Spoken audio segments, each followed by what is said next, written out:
tarbiyah dan akhlak. Nama lainnya tasawuf ini adalah tasawuf tarbiyah wassuluk. Tarbiyah wassuluk.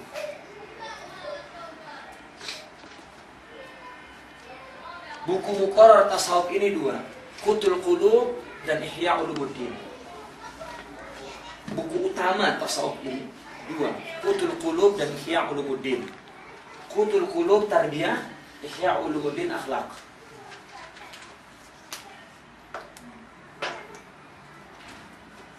Tetapi buku itu diajarkan di dalam madrasah, itu muqarrar. Ya, kita beli muqarrar mungkin tidak belajar di Al-Azhar. Kita baca buku Qutul Qulub dan Ihya Ulumuddin mungkin tidak dididik oleh syekh di dalam madrasah tarbiyah thariqah. Karena itu buku muqarrar. Ya, fakultinya fakulti tasawuf, istilahnya macam itu. Fakulti tasawuf, buku muqarrarnya adalah yang tentang akhlak, banyak bukunya banyak, tetapi buku utama katakan. Karena buku ini yang ditulis yang terlama. Macam Qutul Qulub ditulis di abad ketiga, Ihya Ulumuddin ditulis di abad keempat, kelima. Dan buku-buku di masa itu banyak yang lain, dan selepas abad-abad itu pun lagi banyak. Cuma buku yang kira menulis dengan panjang lebar luas, asal tasawuf muamalah ini buku dua itu dikira cukup. Kalau kita tak sempat baca buku-buku yang lain, buku yang dua itu dikira cukup. Buku ini sebetulnya bincang tentang apa? Bincang tentang dua hal. Pertama tentang ibadah, dan kedua tentang mujahadah.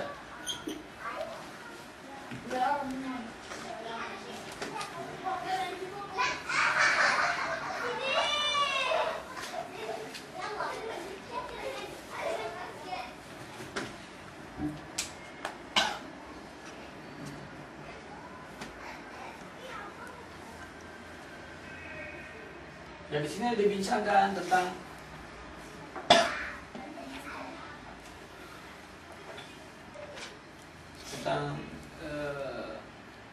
bagaimana berzikir, bagaimana mujahadatun nafas, bagaimana suhbah.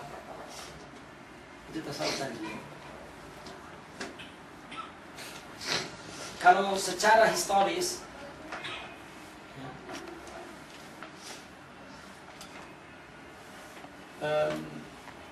tasawuf ini banyak ditulis oleh ulama Islam sejak abad kedua, ketiga, keempat, kelima. Dan tokoh-tokohnya banyak.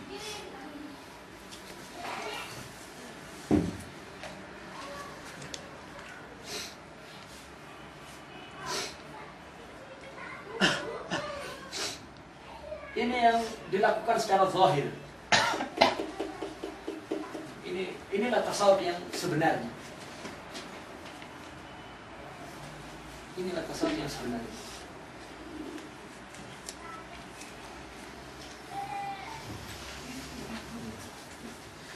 Ini yang kasbi, wajibi.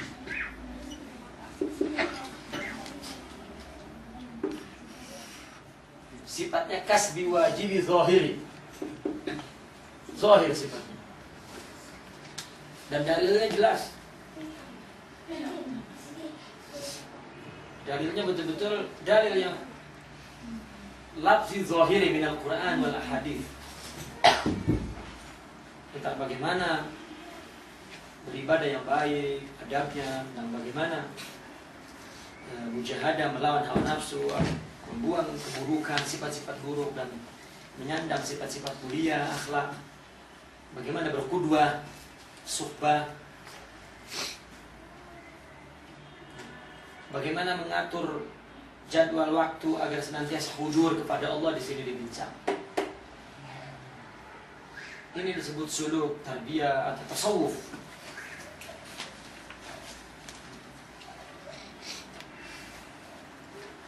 Dan buku ini boleh dibaca dan orang boleh mendapat manfaat meskipun tidak masuk ke madrasah. Tarekat. Tidak sedikit umat Islam tak payah pergi masuk tarekat tapi membaca buku ini dan mengambil manfaat besar. Apakah sebagai orang-orang yang mendidik akhlak umat Islam atau dijadikan sebagai buku bimbingan dia sendiri. Memang ini masalah yang zahir.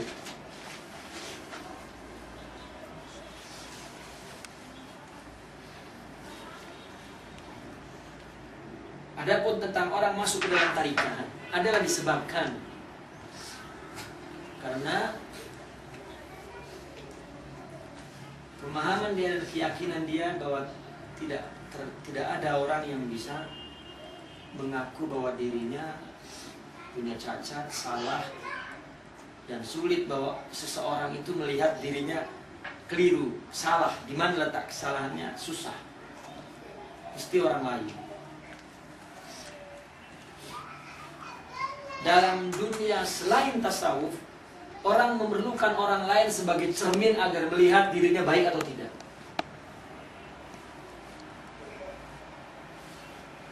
Dalam berbagai penyesalan sosial, masalah sosial, masalah rumah tangga, orang memerlukan orang lain untuk menilai.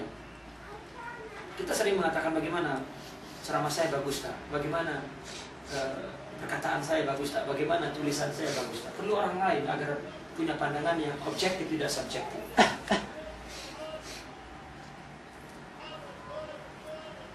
Apakah juga dalam mensucikan diri dari sifat-sifat buruk itu tidak perlu orang lain?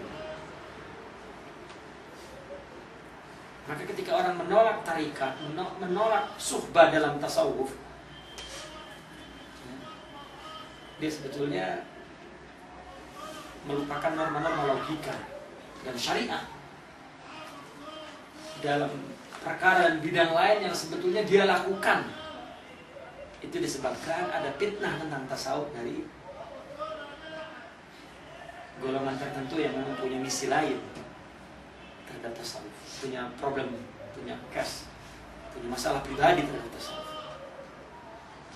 Artinya bahwa apa yang dilakukan tasawuf bukan sesuatu yang bertentangan dengan tata susila, tata logika, tata takdir. Semuanya logis, syar'i, akli.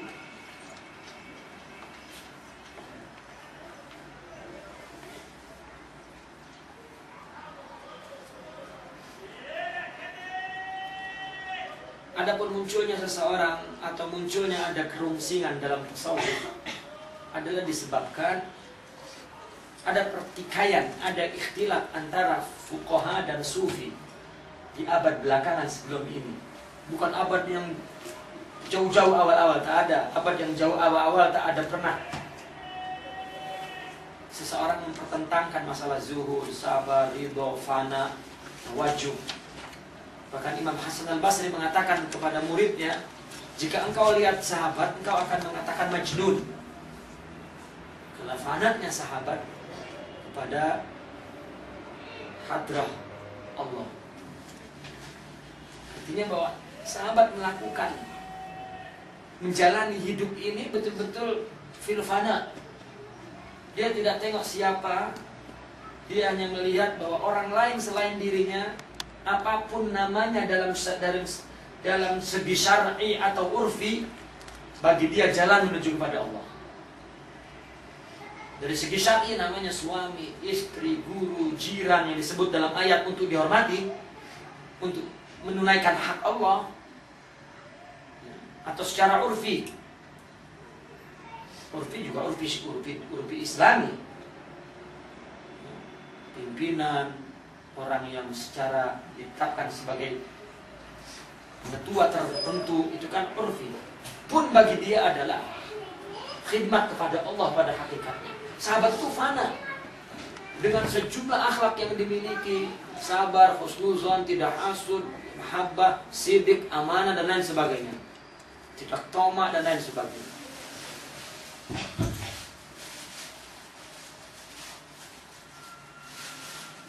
Bahkan tidak ada keterpisahan antara fikih dan tasawuf, zuhud dan fikih, tidak ada. Susah dipisahkan. Seolah-olah seperti susahnya dipisahkan antara zahir dan batin. Baju ini kan ada zahirnya kan, ada batinnya. Semacam itu. Dan memang sebetulnya itulah tasawuf dengan fikih.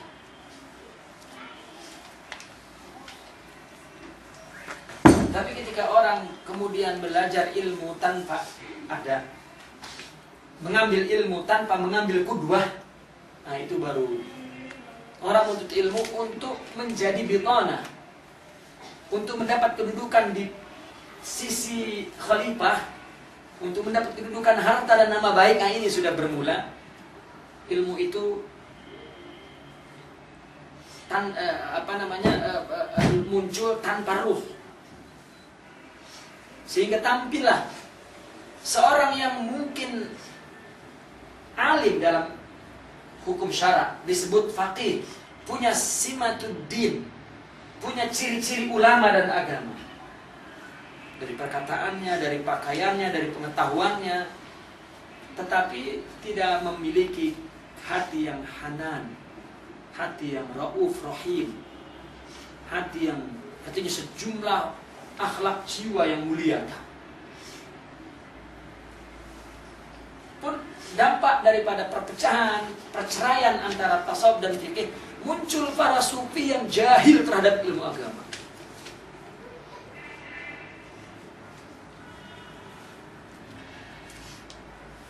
Ini adalah korban tadi generasi sebelumnya.